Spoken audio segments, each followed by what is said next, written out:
Ladies and gentlemen, Your Excellencies, I declare open the special meeting of the Committee on the Exercise of the Inalienable Rights of the Palestinian People in observance of the International Day of Solidarity with the Palestinian People, in accordance with the provisions of General Assembly Resolution 32/40B of the 2nd of December 1977. It is my honor and pleasure to welcome Her Excellency Ms. Annalena Baerbock, President of the General Assembly,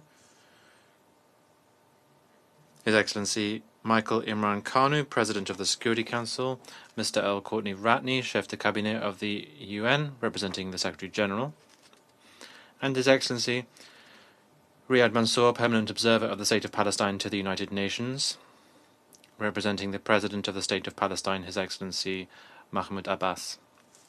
I would also like to welcome esteemed delegations, intergovernmental organizations, and civil society, and I thank them for their participation in this special meeting. Our special appreciation also goes in particular to two representatives of civil society, two voices from Gaza, Ms. Shuk Al-Aila, who is currently in Gaza and who has sent a video recording, and Mr. Mosab Abu Toha, who is joining us in person as today's last speaker. Please note that this meeting is being webcast live on UN Web TV, with simultaneous interpretation in all 6 official languages. I would like to urge all speakers to limit their statements to 5 minutes. Some of the dignitaries may have to leave the meeting at the end of the first segment as a result of other commitments. Your Excellencies, ladies and gentlemen, allow me to make a statement, first of all, on behalf of the committee. Your Excellencies, distinguished delegates, ladies and gentlemen, today, the United Nations Committee on the Exercise of the Inalienable Rights of the Palestinian People, 50 years after its establishment on the 10th of November 1975, gathers to solemnly observe the International Day of Solidarity with the Palestinian People. It is a day of reckoning, 50 years of advocacy by this committee and solidarity by the majority of the international community. Nevertheless, Palestinians are still facing historic injustice, and the United Nations continues to confront the consequences of its outstanding responsibility for the question of Palestine until its just resolution. 78 years after the adoption of GA Resolution 1812, which envisioned 2 states living side by side in peace and security. Tragically, there is neither peace nor security today. The inalienable rights of the Palestinian people remain unrealized, including their right to return and their rights to self-determination and independence, rights which are owed to all people on this earth. This year's commemoration takes place on the heels of more than 2 years of Israel's military assault, which has brought unprecedented suffering and loss of life of nearly 70,000 Palestinians living in Gaza, the majority of the victims being women and children, with thousands still unaccounted for and believed buried under the rubble of decimated homes and buildings, and with over 170,000 wounded, hundreds of thousands left disabled for life, among them thousands of child amputees. Famine was declared last August to be affecting at least 1/3 of the population of Gaza, the direct consequence of Israel's use of starvation as a method of warfare. For 2 years, devastating military assaults by Israel, the occupying power, a relentless blockade, repeated displacement, denial of humanitarian aid, have left families without food, water, electricity, or essential supplies, without shelter or hospitals, without schools. And yet, in the midst of immense despair, there is now a glimmer of hope. On the 10th of October, a tenuous ceasefire was signed, together with the announcement of the US-brokered 20-point peace plan, signaling a halt to the Israeli military assault. However, since then, more than 280 Palestinians, including children, have been killed in Gaza from Israeli attacks.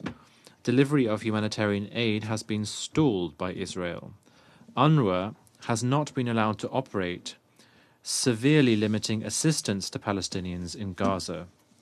Our committee is encouraged that on the 19th of November, the General Assembly's Fourth Committee decided overwhelmingly with 149 votes in favour to renew UNRWA's mandate until 2029. This decision will ensure Palestinians have a humanitarian lifeline. In addition to this, on the 17th of November, the Security Council adopted Resolution 2803, endorsing the comprehensive plan to end the Gaza conflict, calling inter alia for full resumption of humanitarian aid and the establishment of a board of peace, including Palestinian representatives, and the deployment of a temporary international stabilization force. It is important to ensure that its implementation does not violate the rights of the Palestinian people, and we hope that this resolution and the implementation of all relevant United Nations resolutions will provide a credible pathway to the long overdue realization of Palestinian self-determination and the independence of the State of Palestine. It is also essential that the right of return of refugees be guaranteed. The committee and member states will ensure that the political process, as laid out in the New York Declaration, will not be forgotten, but instead will be the framework for the way forward. This also necessitates that all efforts be undertaken to address the grave deterioration of the situation in the occupied West Bank, including East Jerusalem, where Israeli settler violence against Palestinians and their properties continues to escalate, leading to forced displacement, dispossession, and a pervasive climate of lawlessness and impunity. Ladies and gentlemen, the time to act decidedly is now.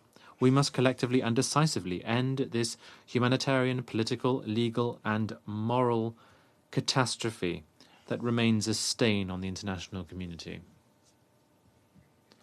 The primacy of international law and humanitarian law must be restored. Human rights must be protected and upheld at all times. Israel's illegal occupation of the Palestinian territory, including East Jerusalem, must end. Accountability for the atrocious crimes against humanity that have been committed must be ensured. The realization of the inalienable rights of the Palestinian people must be ensured. The costs of inaction are too high. The reconstruction and economic recovery of the shattered territory of Gaza are now at reach. Our committee urgently calls on the international community to take decisive action to uphold the long overdue inalienable rights of the Palestinian people, achieving the independence of the State of Palestine with East Jerusalem as its capital, with full recognition of Palestine as a sovereign state, equal among nations, as many of you have done last September at the New York conference. The dozens of messages of solidarity we received from the highest authorities of your respective countries demonstrate a strong commitment to the Palestinian people. We are very grateful to them all. We must translate words into concrete actions to put an end to this injustice. The world is watching, and history will judge us not by our words but by our actions. Let us act with determination to fulfill the vision of two states, Israel and Palestine, living side by side in peace, security, and mutual recognition. Thank you. Your Excellencies, ladies and gentlemen, I have the honour now of giving the floor to the President of the General Assembly, Her Excellency Ms. Annalena Baerbock. You have the floor, Madam. Merci beaucoup. Excellencies, on the International Day of Solidarity with the Palestinian People, we commemorate the adoption of Resolution 181-2 by the General Assembly on November 29, 1947. That resolution, almost as old as this institution, laid the foundation for the two-state solution and called for the establishment of both an Arab state and a Jewish state in Palestine. But while the Jewish state, the State of Israel, is a recognized member state of the United Nations, the Arab state, the State of Palestine, is not. 78 years later, Palestine has still not been admitted to the UN as a full member. 78 years long, we have denied the Palestinian people their inalienable rights, in particular their right to self-determination. Given the interlinkage between this institution and the two-state solution, and, as the Secretary General has reminded us, self-determination, the right to live in its own state, is not a privilege to be earned. It's a right to be upheld. There is simply no other option than to deliver on this right for the Palestinian people. As we have seen over and over again, especially after 2 years of war in Gaza, with tens of thousands of people killed, millions displaced, and over 80% of buildings damaged or destroyed following the atrocities of Hamas on October 7th, the Israeli-Palestinian conflict cannot be resolved through permanent war, illegal occupation, forced displacement, or terror. Israelis and Palestinians will only live in lasting peace, security, and dignity when they live side by side in two sovereign and independent states with mutual recognized borders and full regional integration. While a tenable solution has eluded us for decades, today there is a ray of hope and a genuine opportunity for a path to peace between the people of Palestine and the people of Israel. As underlined by the vast majority of member states in the New York Declaration in September, and following the endorsement by the Security Council of the Comprehensive Plan to end the conflict in Gaza, the next steps are clear. The ceasefire agreement must be implemented in all its phases, leading to a permanent end of hostilities, including a political plan. Hamas laying down its weapons, Israel's army to withdraw in full, end of settlement and demolishment in the West Bank, unifying West Bank and Gaza. And most importantly, and most urgently, these days, humanitarian assistance must be immediate, safe, and unconditional, delivered at scale through all crossings and throughout the whole Gaza Strip, in coordination with the UN and other humanitarian organizations, and in line with international humanitarian law and humanitarian principles. So today should be more than a day of solidarity. It should be a day where we open a new chapter in this decade-long stalemate. Yet, dear Excellencies, we cannot ignore the facts on the ground, that once again civilians are dying in Gaza right now. At least 67 children have been killed since the ceasefire. Scores more are orphaned, once again searching for remains in rubble. All of this in contradiction to the promises we made in the General Assembly and in the Security Council. I met affected children while attending the World Social Summit in Doha at the Al Tumama complex, where children evacuated from Gaza were being treated. Children 2-year-old, 10-year-old, teenagers, children who have lost their arms, their legs, their parents, their siblings, they lost everything. Through it all, they were still trying to smile, trying to make it somehow through. Excellencies, if these children are still trying, still pushing forward, then certainly we, here in this safe chamber, have to try even harder, once again. Once again, to work together to ensure the ceasefire, to walk the path towards sustainable peace, to create a credible pathway to Palestinian self-determination and statehood as provided for in Security Council Resolution 2803. And to realize the two-state solution and deliver a just, peaceful, and lasting settlement of the Israeli-Palestinian conflict, in line with the UN Charter, international law, the New York Declaration, and previous UN resolutions. I thank you. I would like to thank Her Excellency, the President, for the statement. Our committee is thankful for your stewardship of the Assembly in addressing the situation in the occupied Palestinian territory.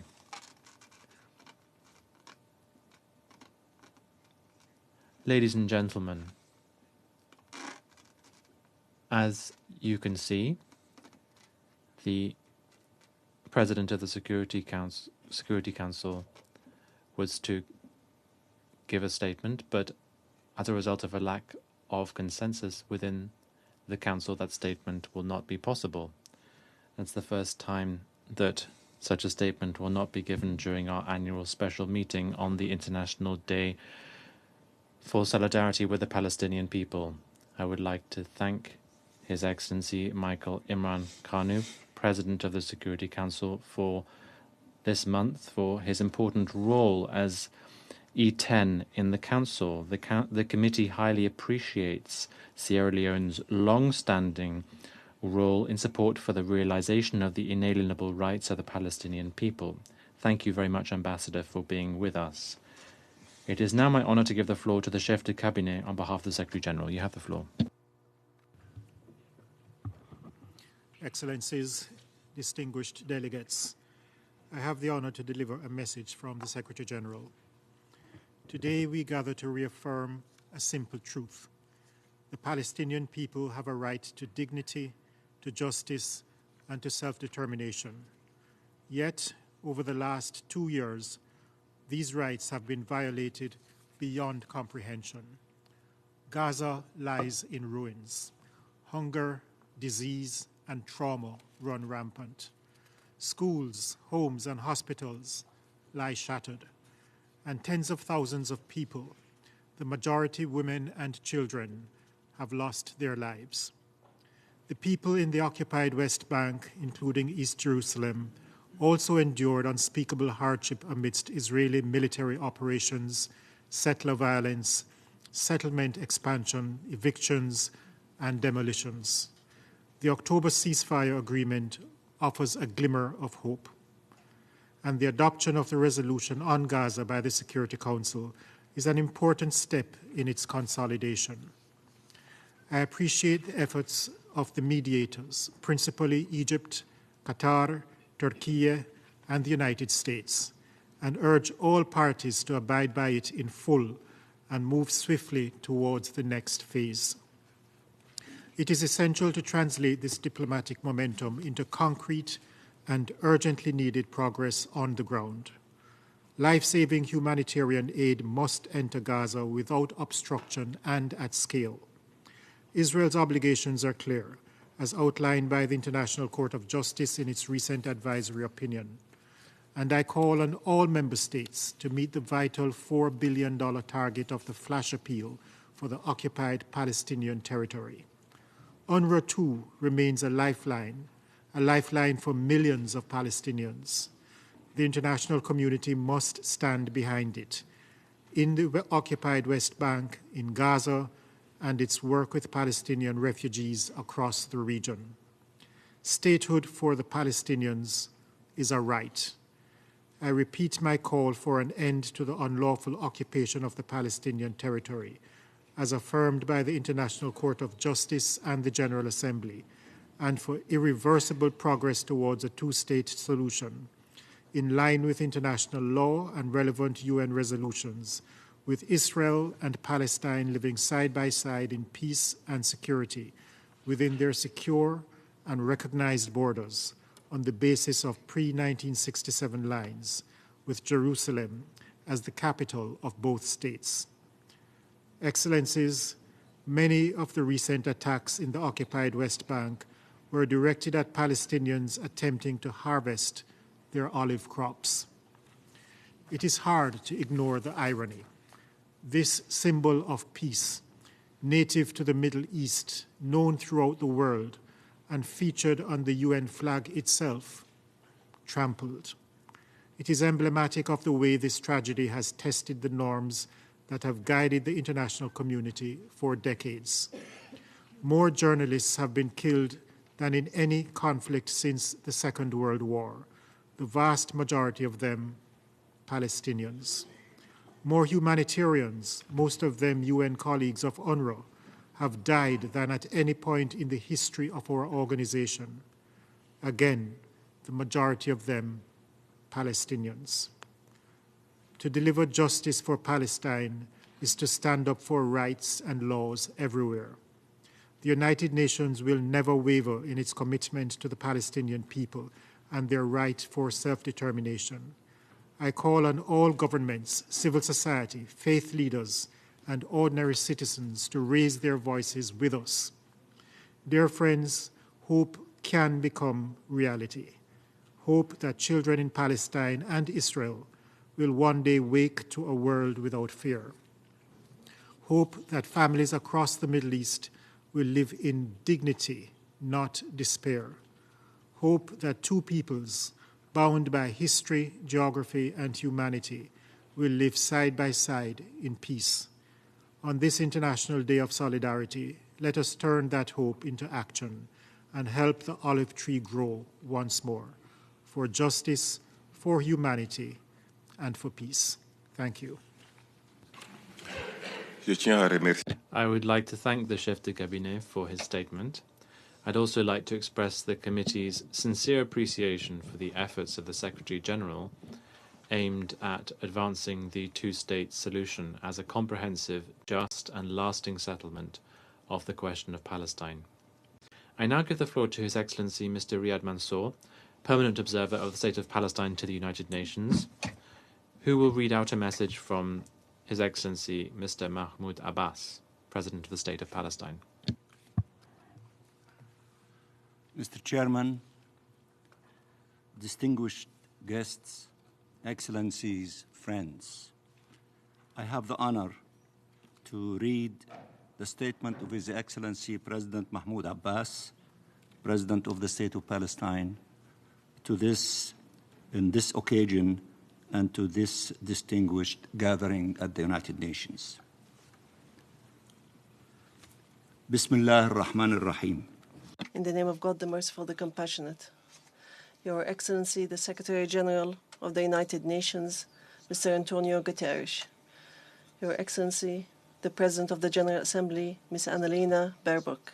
Your Excellency, the President of the Security Council, Ambassador Michael Amran Kano. Your Excellency, the Chairman of the United Nations Committee on the Exercise of the Inalienable Rights of the Palestinian People, Ambassador Kolisek. Your Excellencies, ladies and gentlemen, allow me at the outset to express our appreciation to the United Nations Committee on the Exercise of the Inalienable Rights of the Palestinian People for its important role in mobilizing international support for Palestine and its people, and for its commemoration of the International Day of Solidarity with the Palestinian People. I also thank the leaders around the world who have sent messages of support and solidarity with our people and their cause. Ladies and gentlemen, Your Excellencies, we gather today on this occasion, which is adopted annually by the international community, to reaffirm the universal commitment to solidarity with the Palestinian people and their inalienable rights, including their right to self-determination, freedom, and independence.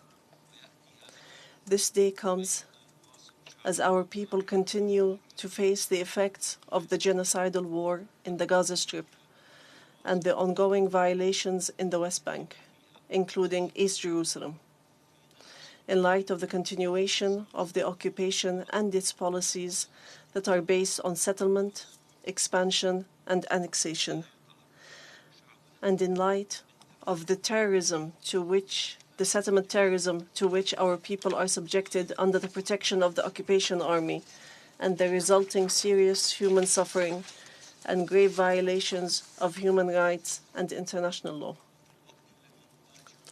While we face these crimes, we are witnessing growing international momentum in favor of the recognition of the State of Palestine and increasing support to end the illegal occupation in accordance with the advisory opinion of the International Court of Justice and the achievement of a just and comprehensive peace.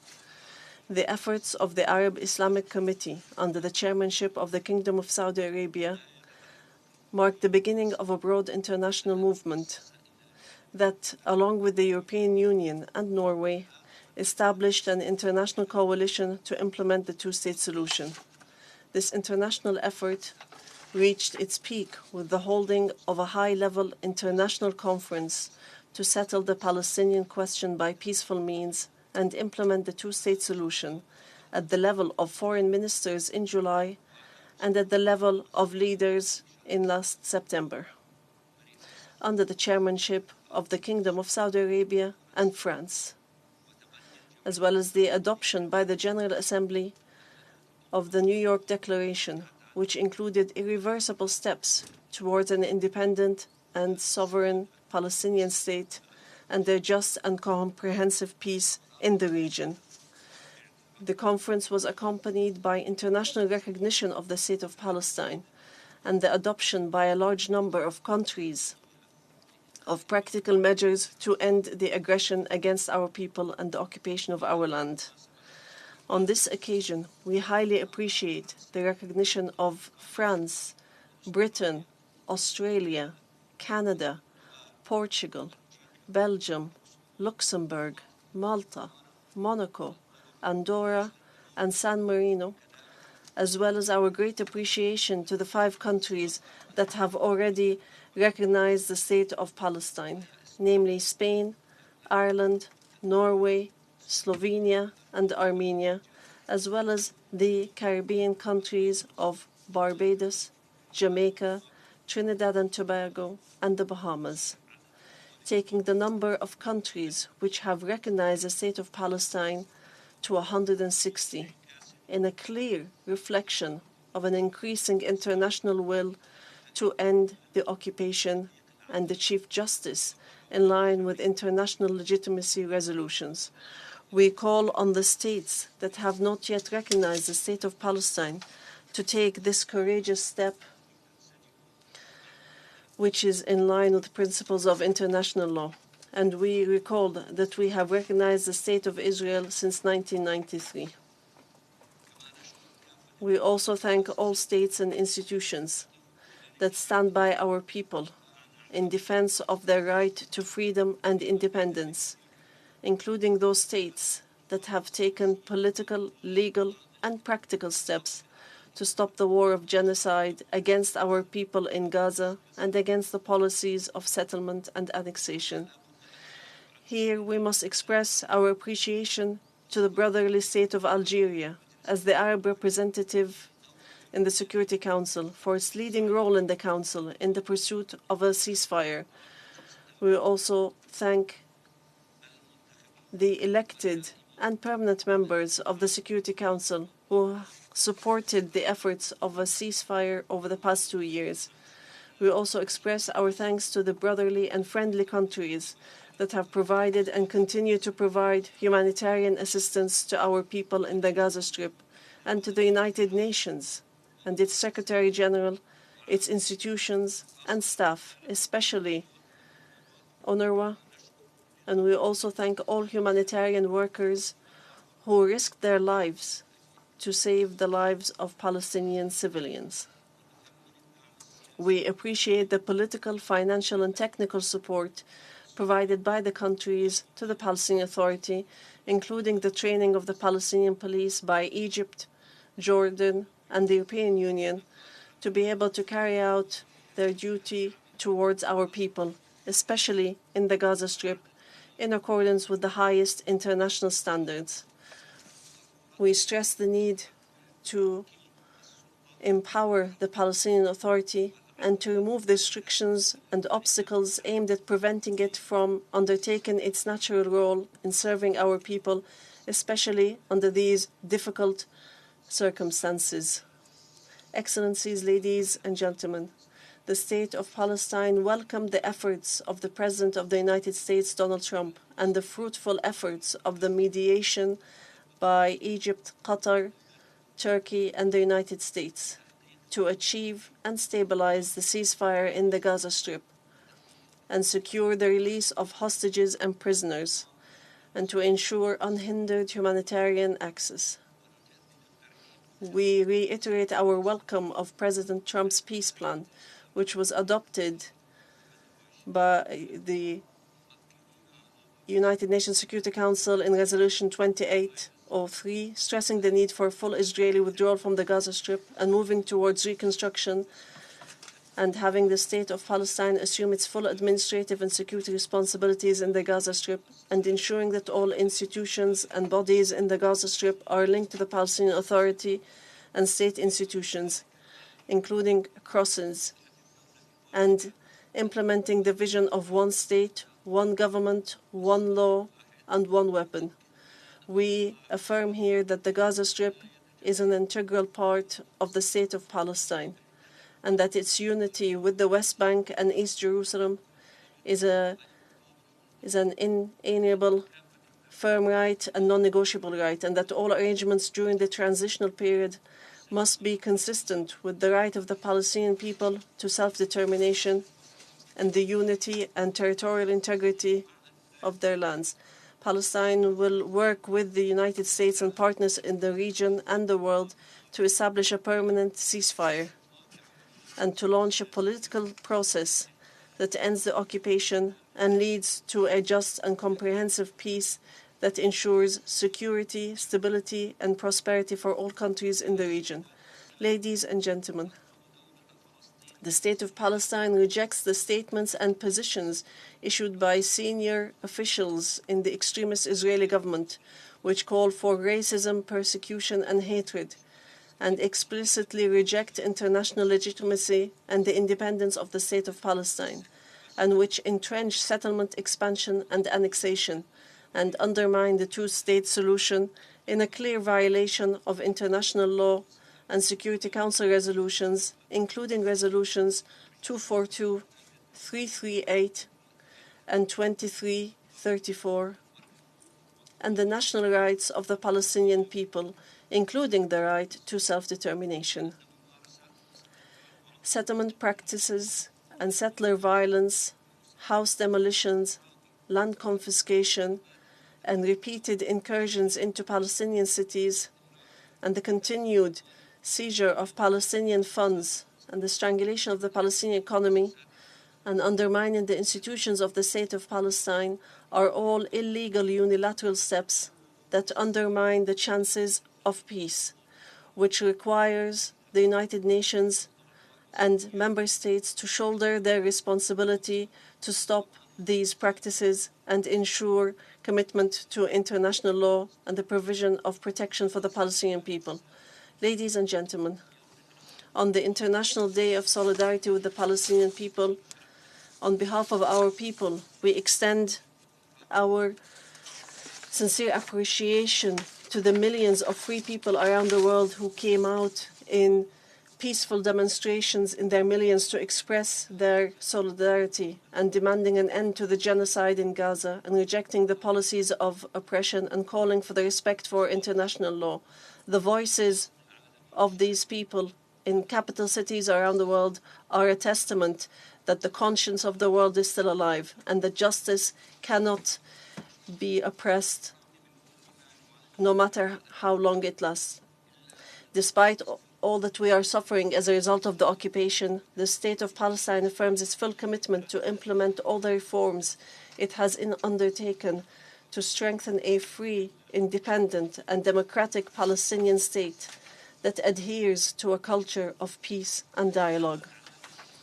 A just peace based on international legitimacy has become a regional and international necessity. The only way to achieve it is to put a complete end to the occupation and to realize the independence of the State of Palestine on the 1967 borders with East Jerusalem as its capital, and to reach a just and agreed solution to the refugee issue in accordance with UN General Assembly Resolution 194, and to stop all illegal unilateral measures to ensure international accountability and to enable the State of Palestine from obtaining full membership in the United Nations.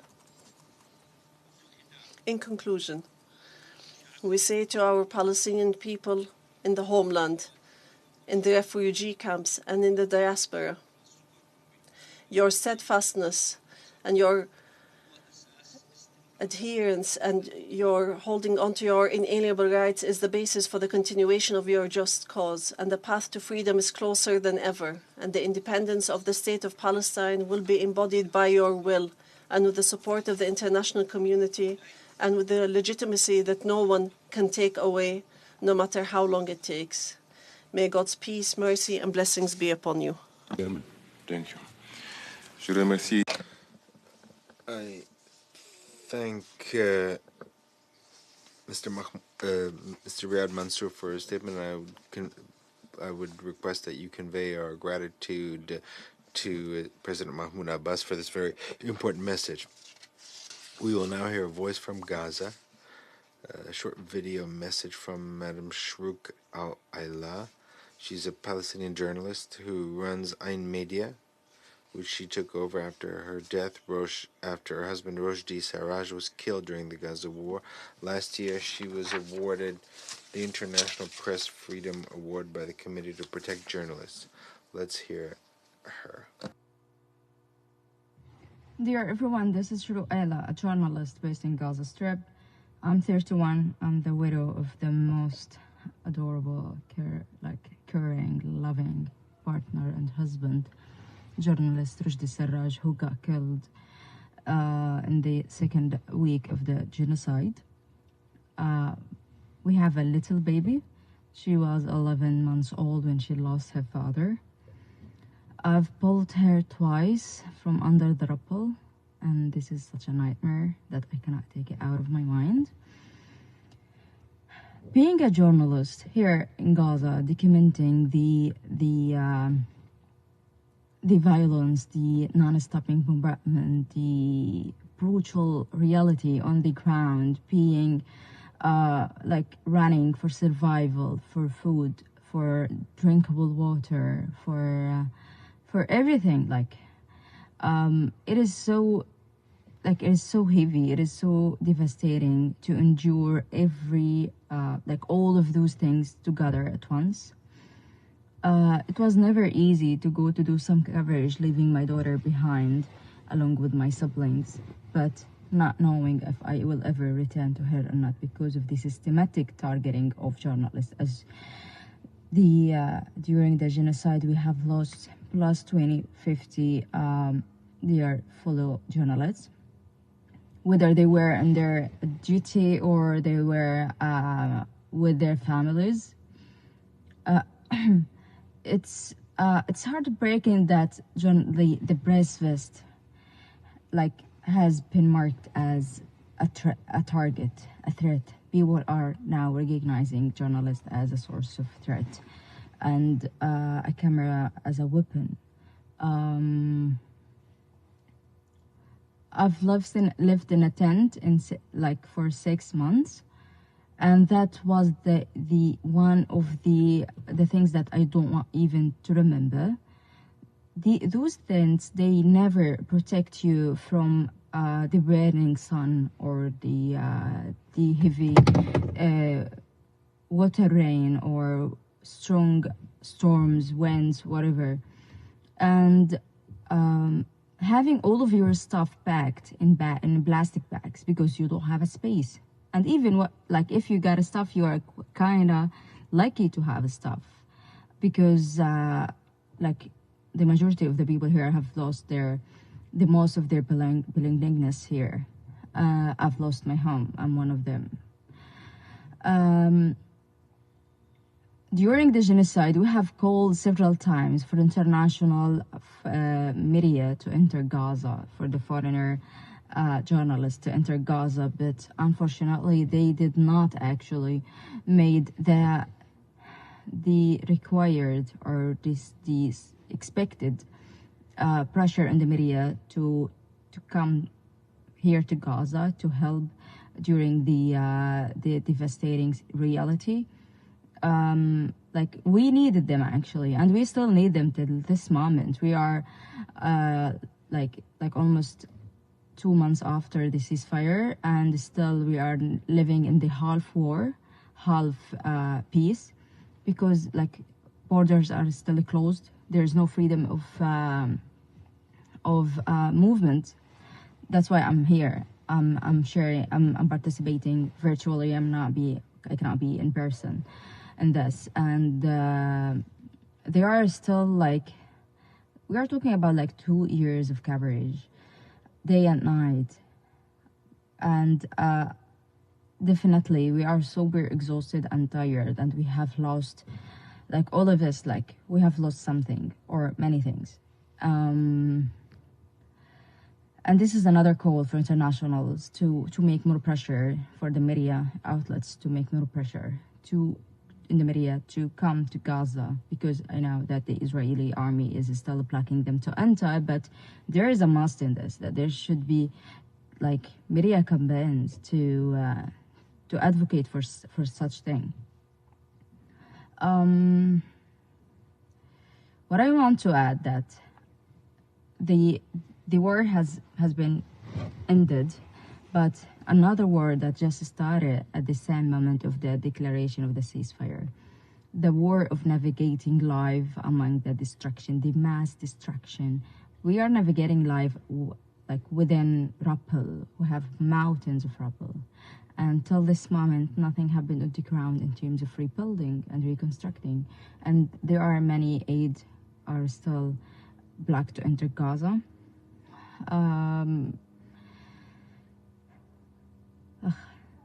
It's not easy to recall all of that things together, like those things that they are chasing us all the time, but you try as much you can to not surrender such feelings, but it's really like it's quite heavy to endure all of these things, and yet you are still having the sense of war hovering within the air that you are breathing, because still there are many complications and restrictions, and those who left us, they are not returning by the end of the war. I'm sending you all lots of hugs from Gaza, and I really appreciate your time for being here and for joining this and for giving a place for my voice. And I'm one voice from 2 million people here. I've remembered that as a journalist that I've used to feature stories, but then I turned out to be a story myself. Thank you. Comme Madame Ayla nous suit peut-être. As Ms. Ayla may be watching via Web TV, depending on the internet connection to Gaza, I would like to express my thanks and thanks of the committee directly to you for your heartbreaking and heartwarming message.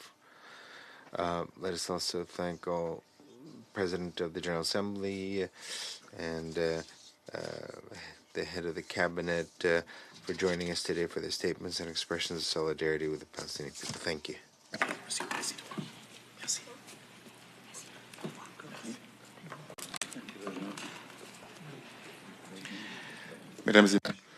Ladies and gentlemen, I would like to now introduce the intergovernmental organizations that have supported the Palestinian cause over the years and have participated in the special meeting to express their solidarity. Representatives of these organizations will sit at the podium and will deliver a statement on behalf of their organization.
Je donne maintenant la parole. And I give the floor to His Excellency Mr. Mohammed Fatih Idris, Permanent Observer of the African Union to the United Nations, who will be reading a message from His Excellency Mr. Mohammed Ali Youssef, Chair of the African Union Commission. You have the floor. Thank you very much, Mr. Chairman. Mr. Chair, Excellencies, dear colleagues, Mr. Riyad Mansour, the representative of the State of Palestine, I wish to begin by congratulating you and members of the committee for your tireless efforts in advancing a just and lasting solution for the question of Palestine. On this International Day of Solidarity with the Palestinian people, I have the honor to deliver a message on behalf of the chairperson of the African Union Commission, His Excellency Mahmoud Ali Youssef. And I quote, "On behalf of the African Union Commission, and indeed all the peoples of Africa, I extend warm greetings and expressions of unwavering solidarity with the Palestinian people. Today is not only a day of remembrance, but also a renewed call for global conscience and collective responsibility, a call to uphold justice, dignity, and the right of the Palestinian people to live in peace and security. The ongoing crisis in Gaza and the West Bank continues to cause deep humanitarian suffering and poses a grave threat to regional and international peace. The African Union condemns all acts of violence against civilians and calls for an immediate end to hostilities, unrestricted humanitarian access, and full respect for international law and the human rights. We welcome the recent ceasefire agreement reached in Sharm el-Sheikh as an important step toward silencing the guns and alleviating civilian suffering.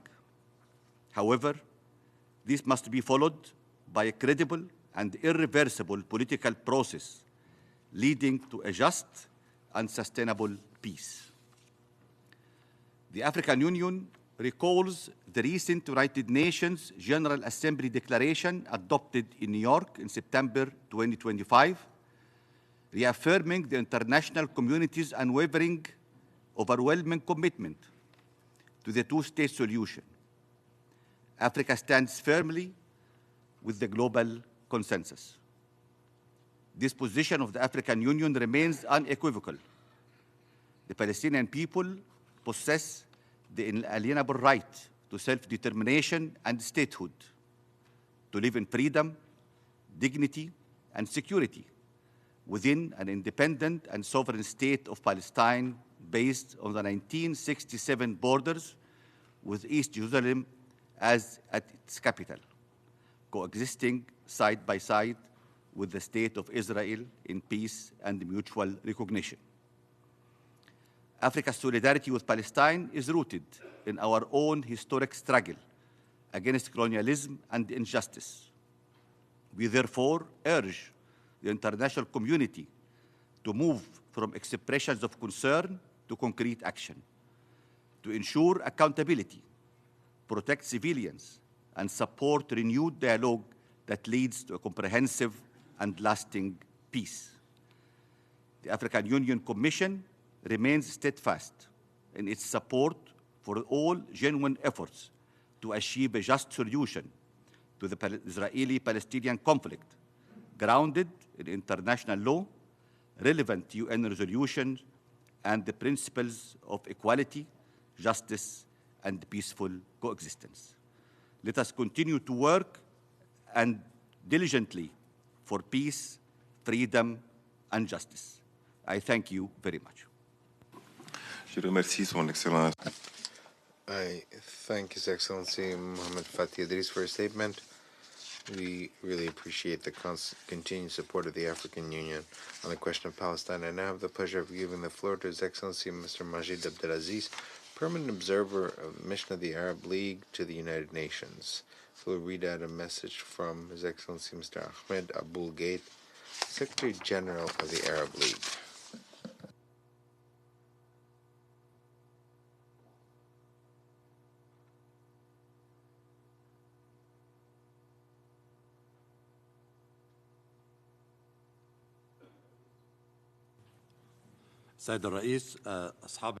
Mr. Chairman, Your Excellencies, His Excellency Riyad Mansour, the Permanent Representative of State of Palestine, it is my honor on the International Day of Solidarity with the Palestinian people to read to you the message of His Excellency Mr. Ahmed Abul Gheit, the Secretary General of the League of Arab States, addressed to the Committee of on the Exercise of the Inalienable Rights of the Palestinian People under the chairmanship of Mr. Sik, and to the United Nations. And before the great Palestinian people, we reaffirm our unwavering Arab and international support to the Palestinian cause, the central issue for the League of Arab States and its member states. And I quote here, Mr. President, Excellencies, the Palestinian cause is going through one of its most difficult moments for the steadfast Palestinian people and their supporters, the supporters of freedom worldwide. The genocidal war waged by the Israeli occupation for 2 consecutive years aimed to erase Palestinian society and eliminate any prospect of Palestinian independence in the future.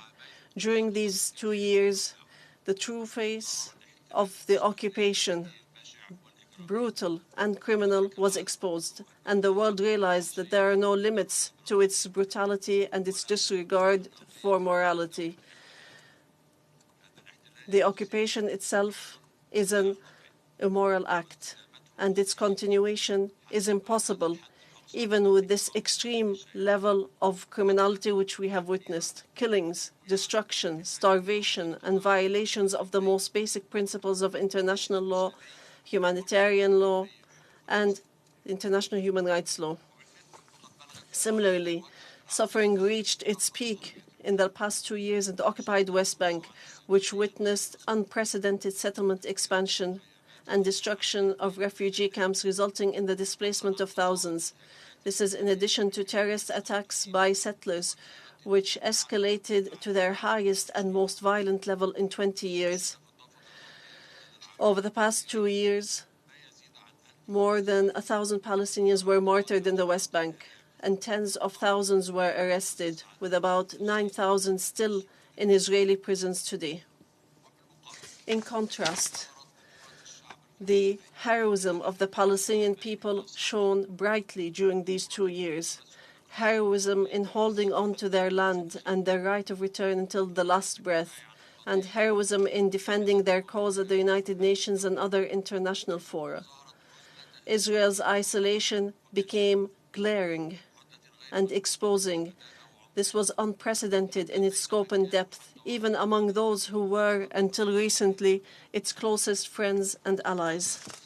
This isolation led to the formation of an international coalition to implement the two-state solution, as outlined in the Arab Peace Initiative of 2002. This coalition successfully convened a conference to resolve the Palestinian issue and implement the two-state solution under Saudi and French leadership. The conference's final document was also adopted by the General Assembly with a large majority. This isolation also resulted in the success of the coalition supporting UNRWA in countering Israel's fierce campaign against the agency, culminating in the renewal of its mandate by the General Assembly just days ago with an overwhelming majority.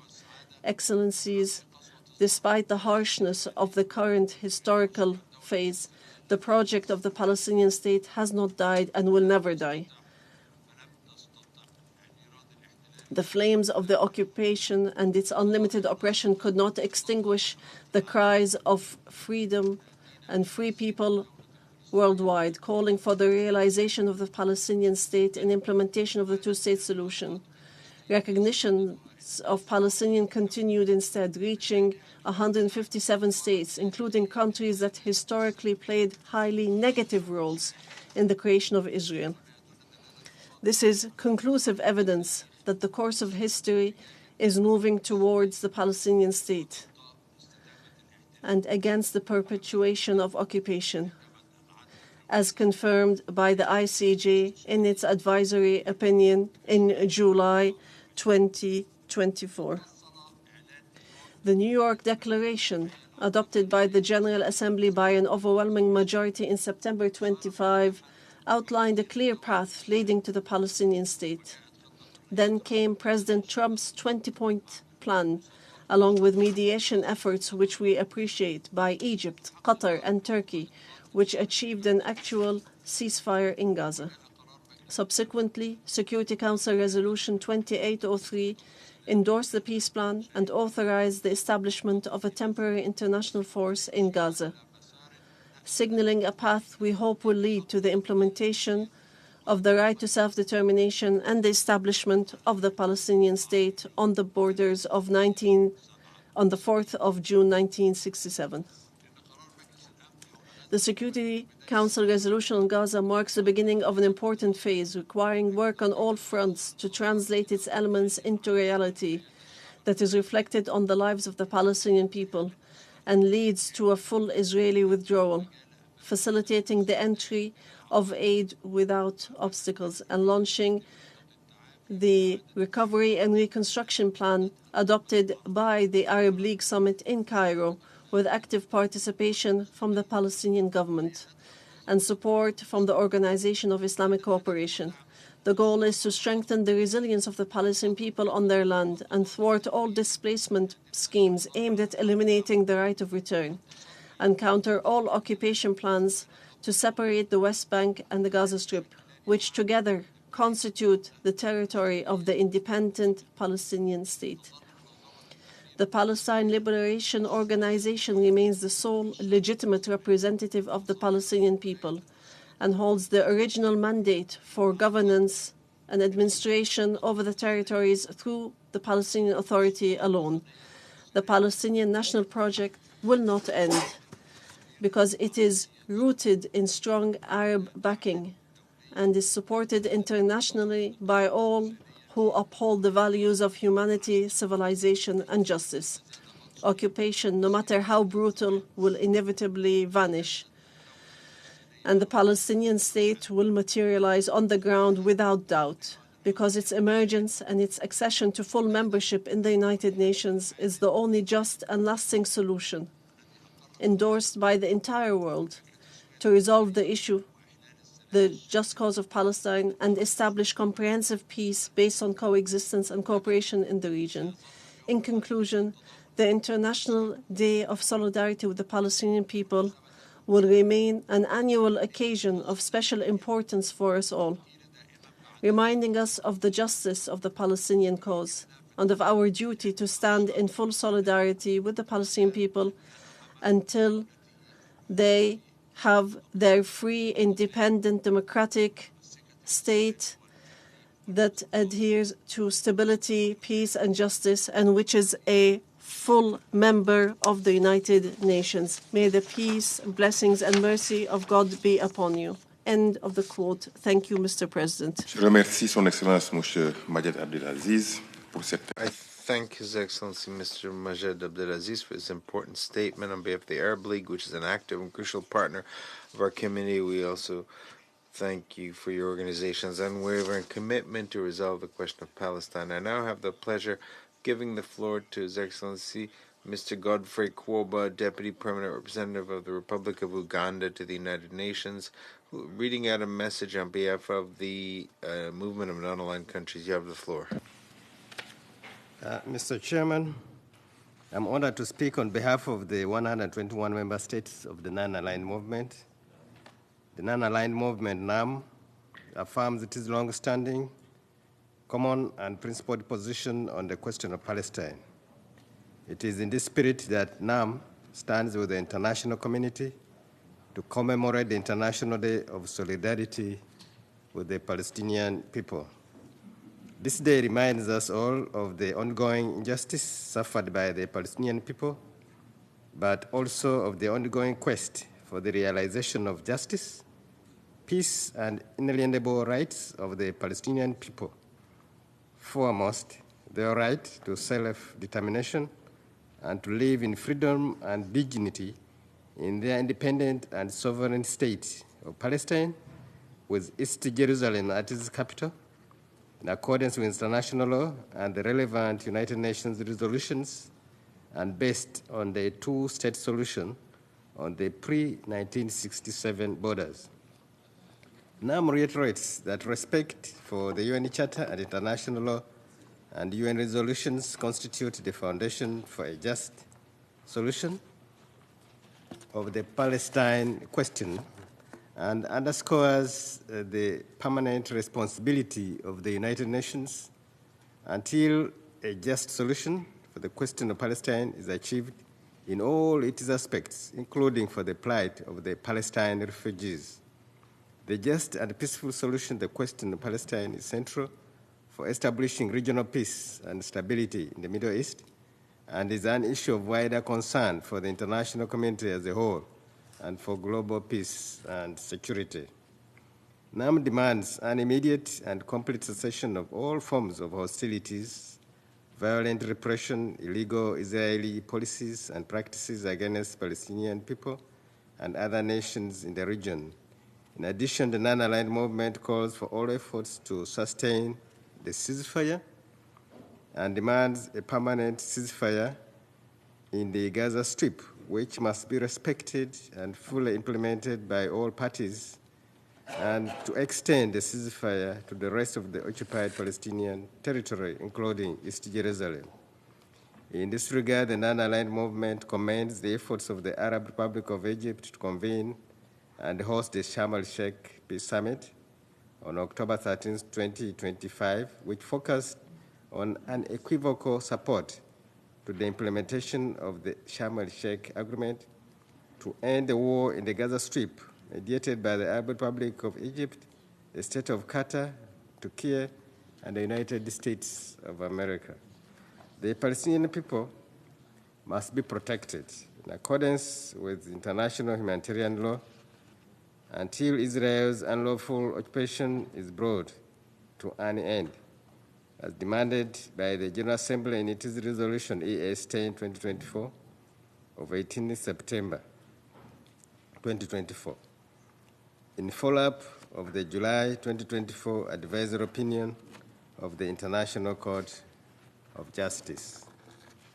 NAM expresses support for all diplomatic efforts aimed at ending conflicts, supporting the peace process in the Middle East, and reaching a just, lasting, and comprehensive political settlement of the Palestinian question, ending the Israeli occupation, realizing the Palestinian people's inalienable rights, and achieving the two-state solution in accordance with international law and the relevant United Nations resolutions.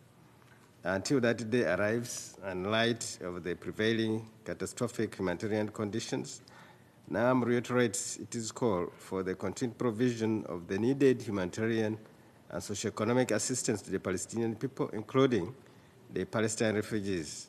The movement reaffirms the continued indispensability of the United Nations Relief and Works Agency for Palestine refugees in the Near East, UNRWA, along with other United Nations agencies and international organizations, in alleviating their plight and safeguarding their rights, and urges the international community to provide the agency with sufficient and predictable funding.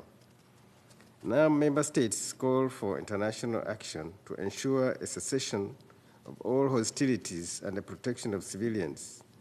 They also remain steadfast in their calls for accountability for all the violations of international law perpetrated by Israel, the occupying power, in the occupied Palestinian territory, including East Jerusalem. NAM reiterates that dialogue, diplomacy, and respect for the principles of international law are the cornerstones in advancing a genuine and lasting peace in the Middle East. We encourage all parties to seek political processes with a commitment to justice, equality, and mutual respect.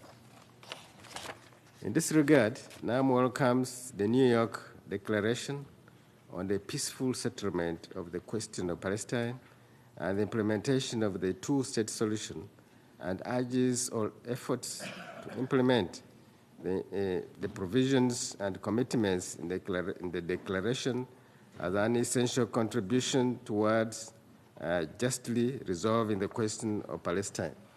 Chair, to conclude, NAM stands firmly with the Palestinian people in the observance of this day and in solidarity in their quest for dignity, freedom, and peace. NAM member states reaffirm their commitment to bring an end to this grave and historical injustice by promoting a just, lasting, and comprehensive and peaceful solution to the question of Palestine in accordance with international law and the relevant United Nations resolution.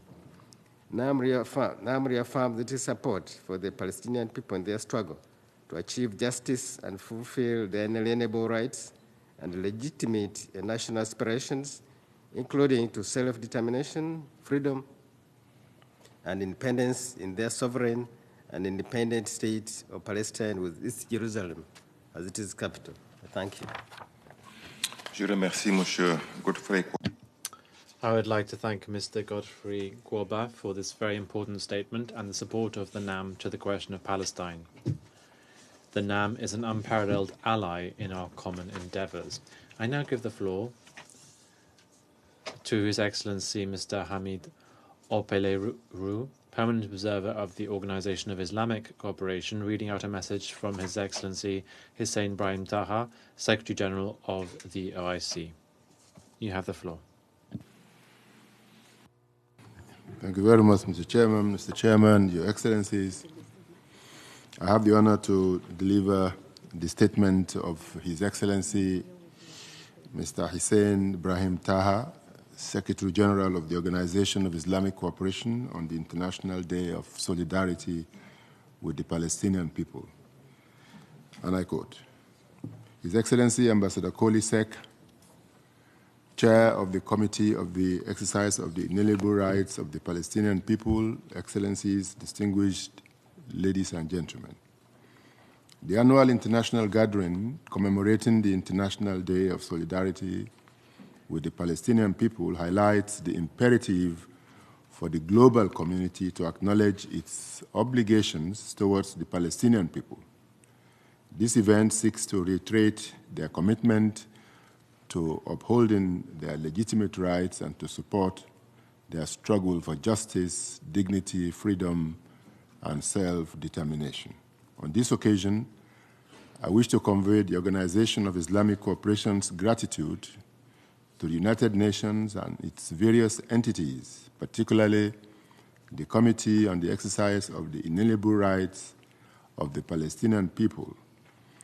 Its proactive and sustained efforts in fortifying international support and solidarity for the Palestinian people are particularly commendable. Excellencies, distinguished ladies and gentlemen, this celebration occurs against the backdrop of significant developments and challenges surrounding the Palestinian cause, particularly in the light of the severe consequences faced by the Palestinian people due to 2 years of Israeli military aggression. These consequences manifest as extensive human suffering, the denial of essential services, starvation, widespread displacement, and extensive infrastructural damage in the Gaza Strip. This situation presents a critical challenge to the international community, testing not only its professed humanitarian principles and values, but also its political resolve and commitment to upholding international law. The ceasefire agreement reached in October is viewed as a pivotal milestone that should pave the way for a permanent and comprehensive cessation of hostilities and violations. Essential next steps include the complete withdrawal of Israeli occupation forces, the unimpeded reopening of all crossings, and the provision of adequate humanitarian aid to the Gaza Strip. Furthermore, it is imperative to convene a donors' conference in Cairo to secure the necessary funding for an extensive recovery, relief, and reconstruction plan for Gaza, which remains an integral component of the State of Palestine. On this occasion, We advocate for reinforcing the roles of the various United Nations agencies and bodies to ensure a coordinated response driven by humanitarian needs. We welcome the recent advisory opinion issued by the International Court of Justice on October 22, 2025, and emphasize the importance of providing political, financial, and legal support to UNRWA.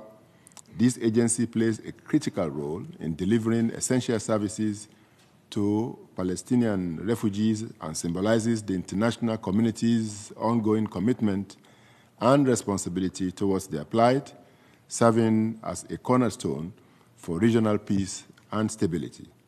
Additionally, we stress the necessity for international protection for the Palestinian populace under a United Nations Security Council resolution. This endeavor should be complemented by efforts to terminate the impunity currently enjoyed by the Israeli occupation through the activation of accountability mechanisms under the international criminal law, thereby contributing to the establishment of a foundation for justice and peace.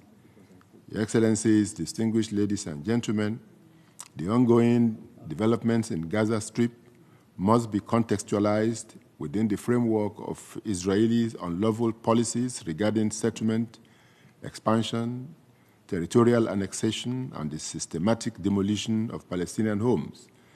These actions are often accompanied by violence from extremist settlers, which occur under the aegis of the Israeli security forces in the West Bank. Moreover, there are deliberate efforts to Judaize occupied Al-Quds through a series of illegal initiatives intended to alter the historical and legal status of key Islamic and Christian religious sites, particularly the Al-Aqsa Mosque. Such actions not only undermine the viability of a two-state solution, but also contravene international law and established United Nations resolutions. Additionally, the repercussions of Israeli occupation policies have precipitated a severe decline in the socio-economic conditions of the West Bank. This situation calls for urgent intervention from the international community to bolster the Palestinian Authority, enabling it to maintain vital public services. It's also imperative that effective pressure is exerted on Israel to release tax revenues that it withholds unlawfully, as these funds are critical for the Palestinian government to meet its fundamental responsibilities to its populace.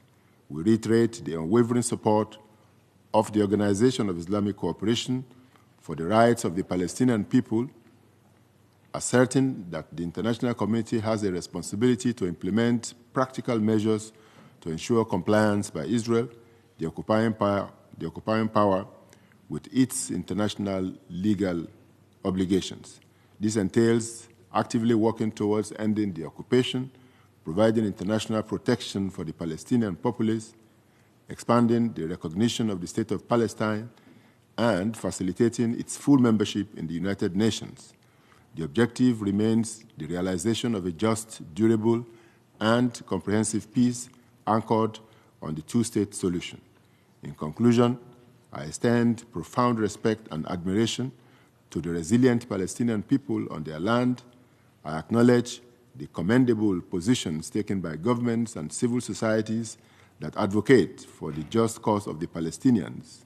I urge the ongoing support and solidarity until the Palestinian people reclaim their legitimate national rights, including the right to self-determination and the establishment of an independent state within the borders recognized prior to June 4, 1967, with East Al-Quds designated as its capital. I thank you. End of quote. Je vous remercie, Excellence, pour votre déclaration. Thank you very much for your statement. I would like to express the sincere appreciation of the committee for this important message and for the OIC's strong support for and partnership in our committee's activities. I now give the floor to His Excellency Mr. Jayanta Jayasuriya, Chair of the Special Committee to investigate Israeli practices affecting the human rights of the Palestinian people and other Arabs of the occupied territories, and permanent representative of Sri Lanka to the UN. You have the floor.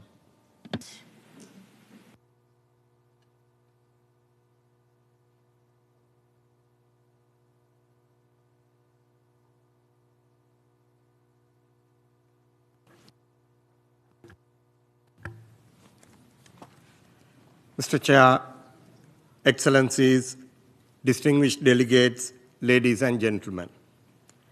It is an honor to join you on this solemn observance of the International Day of Solidarity with the Palestinian people. I thank the Committee on the Exercise of the Inalienable Rights of the Palestinian People for convening this gathering, which reminds us of the international community's enduring responsibility towards people whose inalienable rights remain unfulfilled. I am also humbled to address this meeting in my capacity as chair of the committee mandated by the General Assembly to monitor the human rights situation in the occupied Palestinian territory and the occupied Syrian Golan. This role allows me to share reflections informed by the committee's observations over the past year. This Day of Solidarity was declared by the General Assembly in 1977 and was first observed in 1978. For nearly half a century, it has stood as a reminder that the search for peace and justice for the Palestinian people remains unfinished. Mr. Chair, in reviewing developments, the committee has continued to witness conditions that undermine the fundamental rights and protections of Palestinians living under occupation. The situation in Gaza Strip remains catastrophic. Over the past 2 years, tens of thousands of civilians have been killed, most of them women and children, with thousands more believed to lie beneath destroyed neighborhoods. Entire communities have been reduced to rubble. Homes, hospitals, schools, and essential infrastructure have been damaged or destroyed, leaving most of the population displaced and many areas uninhabitable. Large sections of the territory have been declared unsafe or inaccessible. Even areas identified as safe zones have come under fire. By the middle of 2025, more than 4/5 of Gaza had been placed under evacuation orders or declared no-go areas, leaving civilians with no reliable refuge. These conditions persist despite binding provisional measures, as clarified by the International Court of Justice in its recent advisory opinions, and despite repeated calls for compliance with international humanitarian and human rights law. Humanitarian access remains restricted, and humanitarian and United Nations staff have been killed at levels without precedent in the history of this organization.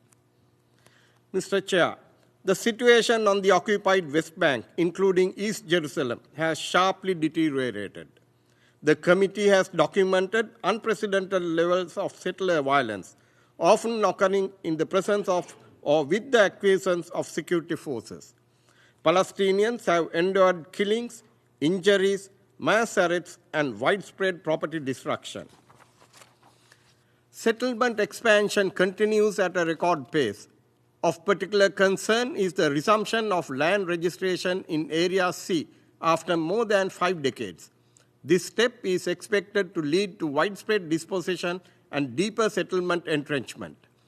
These developments amount to de facto annexation and stand in clear violation of international law and relevant Security Council resolutions. Across the territories under occupation, we observe an overarching pattern. Territorial control is being consolidated through settlement expansion, land appropriation, military activity, and the erosion of protections afforded to civilians. The ideological framework, land of Israel, has been used to justify settlement growth, annexation initiatives, and the continued presence of military forces in parts of Gaza. Mr. Chair, in light of these developments, several principles must guide international community. Civilians must be protected, and international humanitarian and human rights law. Annexation, whether formal or incremental, is unlawful. Humanitarian access must be unrestricted. and humanitarian and United Nations personnel must be protected. The mandate and operations of UNRWA must be preserved, for the agency remains essential to the dignity and survival of millions of Palestinian refugees. On this day of solidarity, expressions of commitment must translate into meaningful action. Member states must uphold international law, protect civilians, and support accountability mechanisms, including those tasked with investigating and addressing violations. Mr. Chair, while a ceasefire is essential and widely welcomed as a moment of relief, it cannot substitute the full implementation of legal obligations, including the need to bring an end to occupation. A just and lasting peace requires the realization of the inalienable rights of the Palestinian people, including their right to self-determination. Let this day remind us that solidarity is a commitment to justice, human dignity, and to the rule of law. The only prospect of express our solidarity with the Palestinian people is to recognize the legitimate and inalienable right of the Palestinian people to statehood as per the comprehensively negotiated political settlement based on the 1967 borders. Thank you. Je remercie Son Excellence. I thank His Excellency Jayantha Darasidia for the very important message on behalf of the Special Committee, as well as for your country's active participation in our committee's activities. It is now my pleasure to give the floor to our civil society speaker, who is here with us, Mr. Mosab Abu Toha. He is a Palestinian writer, poet, and scholar from the Gaza Strip. He is the founder of the Edward Said Library. And earlier this year, he won the Pulitzer Prize for commentary for his portrayal of the Gaza War in The New Yorker. He has participated in committee meetings with civil society representatives, relaying his perspective on the situation in Gaza. You have the floor. Your Excellencies, distinguished delegates and guests, thank you so much for being here. I am the child, the grandchild, the great-grandchild of refugees from Jaffa. I was born in a refugee camp. I survived the first 2 months of the ongoing genocide. It is an ongoing genocide. I was abducted by the Israeli forces. I was subjected to torture. I was sexually abused by the Israeli soldiers. And I'm not going today, I was invited to read some poems, but I couldn't but start off by reflecting on what I heard from the distinguished speakers. It is very important to call for a Palestinian state, but it is also very important to hear what actions the United Nations is taking to make this a real thing. Because emphasizing things over and over again is not going to bring or end the suffering of the Palestinian people. I'm not going to speak today about my father-in-law who was killed in an Israeli airstrike. I'm not going to talk about my 4 cousins. 2 of them were killed with their husband and their children. I'm not going to speak today about my grandfather who died in the refugee camp at the age of 72 because there was no hospital, no doctors, no ambulances. Even at the time, there was no phone signal because Israel destroyed everything. None of what I'm going to speak about, none of the poems that I'm going to read is going to provide shelter to the children who are now surviving the winter in Gaza. Thank you again for being here. I would like to say that the humanitarian aid, by the way, the last resolution that was passed, 2,803, was passed on my 33rd birthday, November 17th. While this is a good step, but this is not enough. Humanitarian aid, food, medicine, shelter should not require a UN resolution or a plan. Ending the suffering of a besieged population should never be a conditional or negotiable. There is only one resolution that I think the UN Security Council should be considering. One, end the Israeli occupation and free the Palestinian people. Two, hold Israel accountable, because I didn't see or hear anyone talking about holding Israel accountable for the war crimes. I was wounded at the age of 60. No one mentioned that, oh, we're going to investigate how this child in 2009 was injured. I have some relatives, as a second cousin of mine, Mosab Abu Toha, was killed this September, 2 months ago, along with his wife and their 4 children. One child, 2 years old, remains under rubble until today. I didn't hear anyone, not the UN, not the United States, not the European Union, calling for ways to recover the bodies of the Palestinians whose bodies are under the rubble until today. This is dehumanizing, not even to hear any step being taken to recover the bodies. Not only were they killed, but their bodies remain under the rubble until today. Yesterday I posted, it was the 2nd anniversary of the killing of my close friend Ismail Abu Ghabin, who was killed with his parents, his 2 children, and his 3 sisters. That was November 2023. Now, the body of Ismail, my friend, who was an UNRWA teacher, I taught English at UNRWA schools in Gaza. Ismail was an Arabic language teacher, and his body, I swear to God, his body is under the rubble until today, along with his father and a 15-year-old sister. And no one is talking about recovering the body of this man and his father and his sister. And then to hold Israel accountable for war crimes, not only for that Israel committed over the past 2 years, but 77 years. 3, provide reparations for the Palestinian people. My grandparents' house in Jaffa, it is their own, it is their property that they were expelled from in 1948. It's not only, the right of return is not a national right. It's not only a national right, it is a personal right. It is an individual right. 4, and this is very important, I don't hear anyone speaking about, to establish a Palestinian army that ensures the Palestinian people's protection and security. I don't hear anyone talking about the Palestinian people's security. Who's going to protect the Palestinian people from the settlers in the West Bank or even in the Gaza Strip? I don't hear anything about security of the Palestinian people. And last, the Palestinian people do not need a peace plan. What we need is a justice plan, a structure of accountability and self-determination led by the Palestinian people themselves. It may be difficult to imagine such a future right now, but it is time to stop accepting the illusion of peace processes that only entrench injustices. And now to poetry. My dreams as a child. I still have dreams about a room filled with toys my mother always promised we could have if we were rich.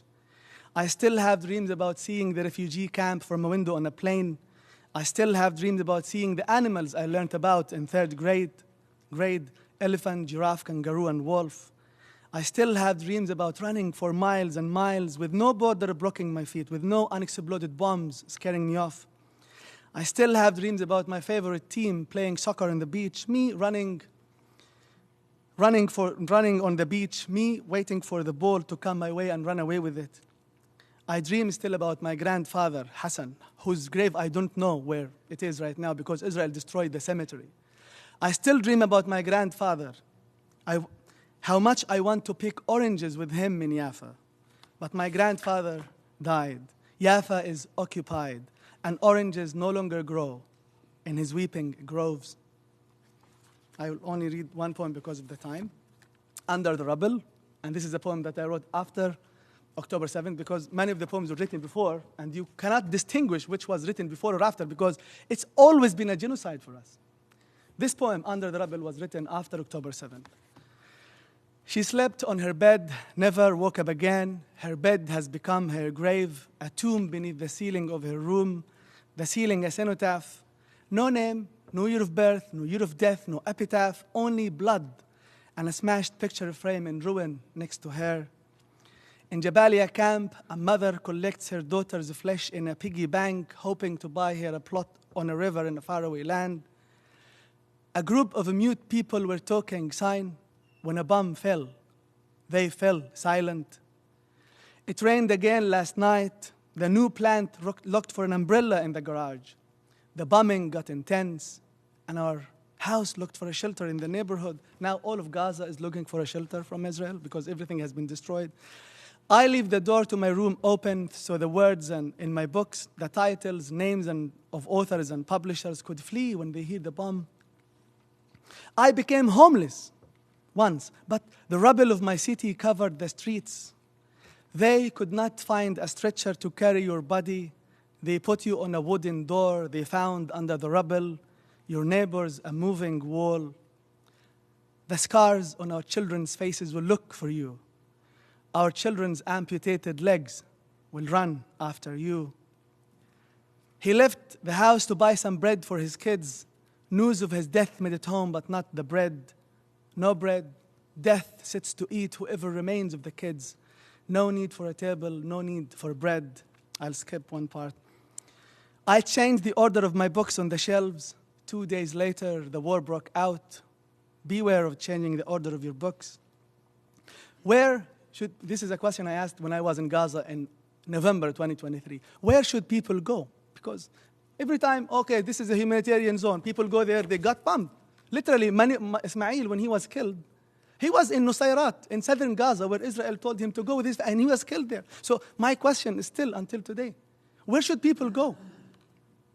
Should they build a big ladder and go up? But heaven has been blocked by the bombs and drones and the smoke of death. My son asks me whether when we return to Gaza, I could get him a puppy. I tell him, I promise, if we can find any. I ask my son if he wishes to become a pilot when he grows up. He says, he won't wish to drop bombs on people and houses. When we die, our souls leave our bodies. Take with them everything they loved in our bedrooms. The makeup, the necklaces, the pens. And in Gaza, our bodies and rooms get crushed. Nothing remains for our souls. Even our souls, they remain stuck under the rubble for weeks. Now it's been 2 years. Thank you. Je vous remercie, M. Toha, pour vos poésies. I thank you, Mr. Toha.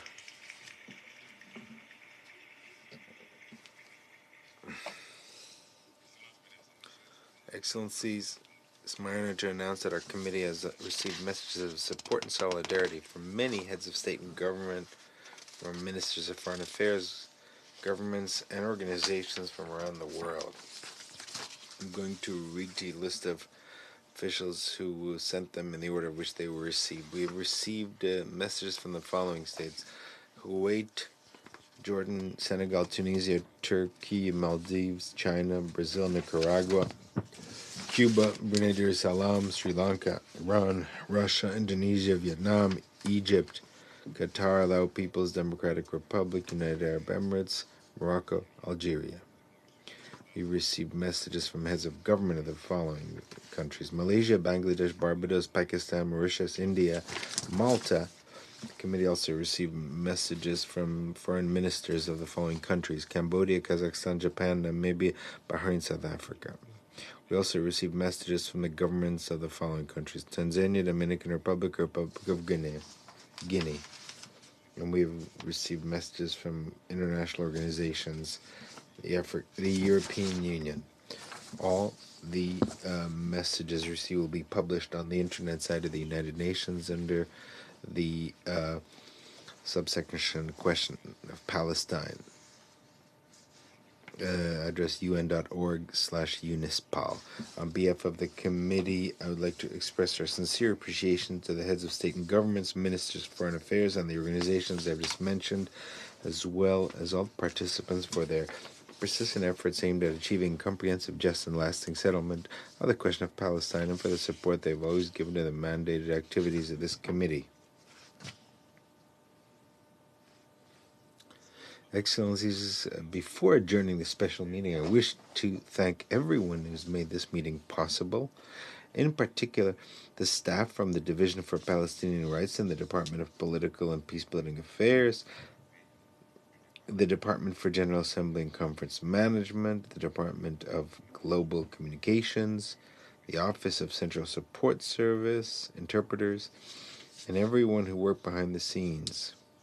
In conclusion, let me remind you that next week the committee is organizing the screening of the film The Voice of Hind Rajab, written and directed by two-time Academy Award nominee Kauter Ben-Hania. The film won the 2025 Silver Lion Grand Jury Prize at the Venice Film Festival, where it received the longest-standing ovation in film festival history, and is Tunisia's official submission for the 98th Academy Awards. The film tells the tragic real events which occurred on 29th of January 2024 when Red Crescent volunteers received an emergency call of 5-year-old Hind Rajab trapped in a car under fire in Gaza, pleading for rescue. The screening will take place on 4th of December at 1:15 p.m. in the Trusteeship Council chamber, and it will be followed at 3 p.m. by a panel discussion with a film director, actor, and producer. All information and registration form can be found on the committee website, Unispal. On behalf of the committee, I look forward to seeing you there. Thank you very much. The meeting is adjourned. Thank you. Thank you very much, brother. Thank you. Very good. Right. This means